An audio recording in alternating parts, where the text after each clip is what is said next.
If you look at Todd Klein out of the Sandman series, that is gorgeous. There's distinct word balloons, distinct letter characterizations for each character, and I try to bring that into what I do. Like I said, I'm a designer, so I love typography. I get a real kick out of it. And so this is what I kind of did. Mike Viola does it all right on the page. Yeah. He's like kind of the odd exception. He draws them directly into the page and letters them himself by hand. Well, and one thing I really appreciate about how you lettered this, if you notice like the difference between the first page and the second page, this first page was really kind of text heavy. Yeah. And the key is for a good letterer is how to get all of the crazy stuff the writer wants on the page, but not completely mask over the beautiful art that Evan did. And you did a good job of finding all those spaces where the lettering could go. Yeah, but then without it looking, you know, too choked out. And that one actually, that one's pretty heavy for me, and it lightens up as the story goes on. But if Jay can tell you, when we're working on the webcomic, I'll be lettering. I'm just like, you are a wordy motherfucker. I'll be throwing stuff in his room, like, give me room for these word balloons, man. And so the one the writes, the editors, and yeah, you can see the kind of changes I did. I kept some of them, and some of them like no.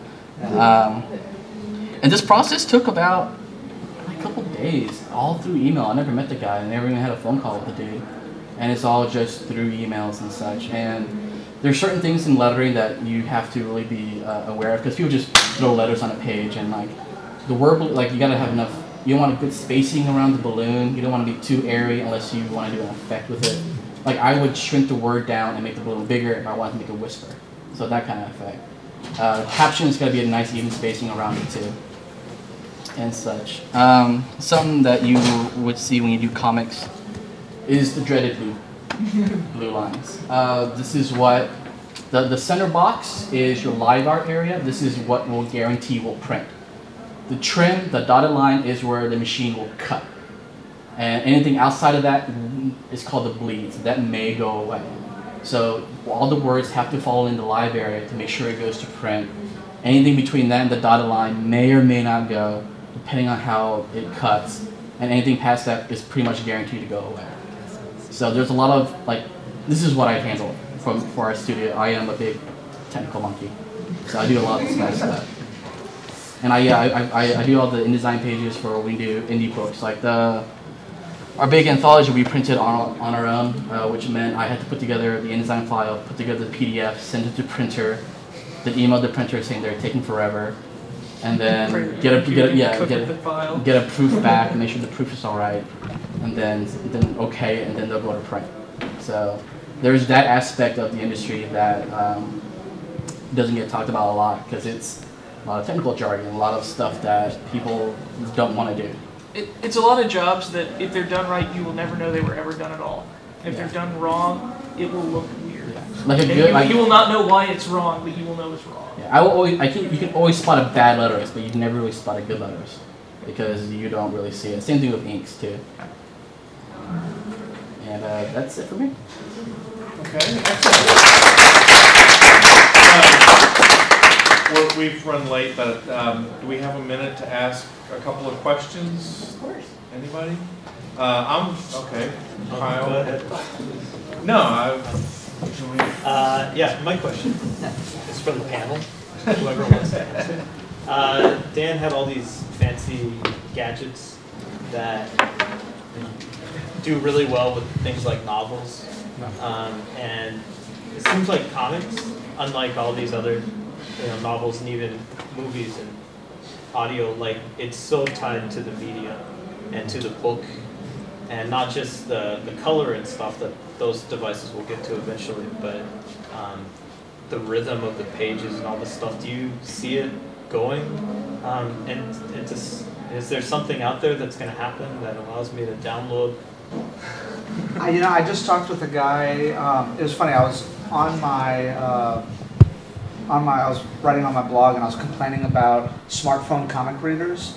And I was like, the problem is this, and this, and this, and this. And then I got this long comment back from the president of the company who I was complaining about. He was like, well, actually, we're going to be doing this, this, and this, and this. And if you want to submit any material to us, kind of like well, if you're complaining, why don't you do something about it? And one of the big things I have right now is is if you chop up like their art and put it in this format, because which is like this size. Yeah, that size. You're losing some stuff there, and it's going to be different when people are writing to the medium, as opposed to you trying to squeeze the medium into it. And the thing I worry about the smartphone readers, this, to this, or even to, that form factor.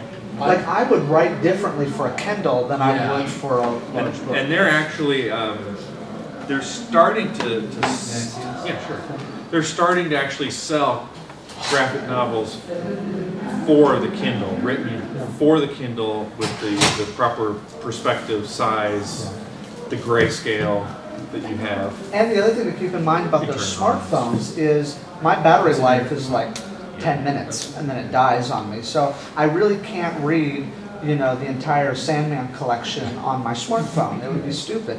What would work really well for a smartphone is short stories. I'm waiting for a bus, I'm sitting in a doctor's office, I've got 10 minutes to burn, I can flip through, about, that's one reason why I think some of the web comics like PvP and Girls with Slingshots, I think some of the web comics are going to do better on a smartphone because they're short. Yeah, web comics will definitely translate, but I don't think at the moment it's going to be anything like. Well, if you look at, because we did Zuda pitches, and that format changed your storytelling. The flash viewer thing? Yeah, the flash viewer thing, but like the shape of the page. Right. The orientation, and so you have to change your thinking about how you do a layout. Because we're used to doing double pages, and it's long, this is wide, and single page at a time. So you gotta really think about how you do that. And yeah, like you said, once people start gearing our stuff to that program, that medium, it'll change the scene. See, I have a question about the economics of the industry.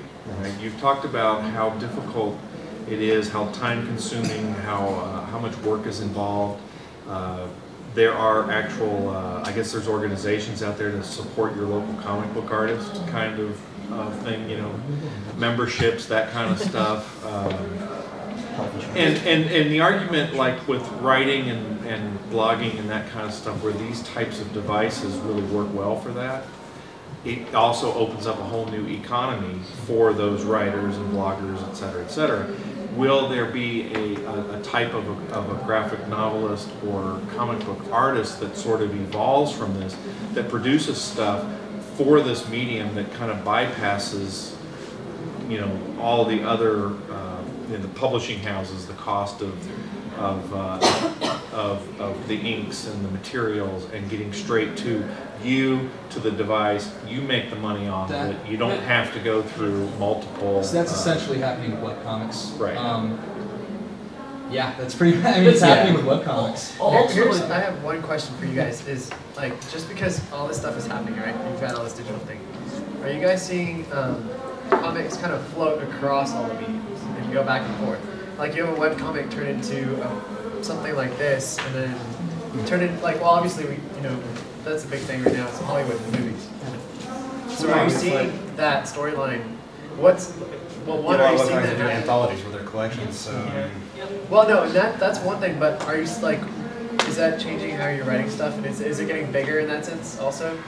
When it comes to Hollywood stuff, I care less about the Hollywood stuff. But I know some people who, and I don't like them. They're the people who. They're writing their comics as sort of glorified R&D for Hollywood, and I think that taints the medium. I do comics because I love comics. If I wanted to do movies, I would make movies. But I think, so I really couldn't care about the Hollywood stuff, but with like the digital stuff, I am interested in that because if they get sort of the iTunes equivalent of comics, where for 99 cents you can download a copy of Chuck, I need to start looking into that. They aren't doing that. Yeah. I mean, they're starting that right now. This book will be available as an iTunes download sometime very soon, but it's going to be for your 24-inch iMac or whatever. Yeah, and it'll look fine, and they'll have it in a nice little viewer where you can flip pages and stuff like that. But yeah, like I would love. Okay, like you're gonna lose so much detail if that was a full. No, but look at It's getting better. I want something to come about that, yes, will have